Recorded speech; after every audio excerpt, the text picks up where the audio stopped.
আল্লাহর ভাণ্ডে কোনো কিছু কমতি নেই।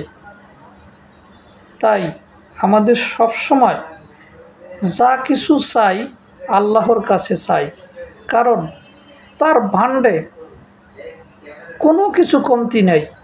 আপনি তার কাছ থেকে কতটুকু নিতে পারবেন এটা আপনার ব্যক্তিগত বিষয়। তাই আমরা নামাজ পড়ে আল্লাহর বিধিবিধান মেনে চলব, তিনি আমাদের দিবেন।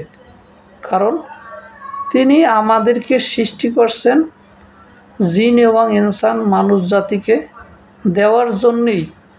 তাই আল্লাহর কাছে বলবেন যে আল্লাহ আমাদের দুনিয়াতেও ভরপুর দিবেন এবং আখিরাতে মৃত্যুর পরেও জান্নাতুল ফেরদাউস নসিব করে দিবেন, আখিরাতেও ভরপুর করে দিবেন।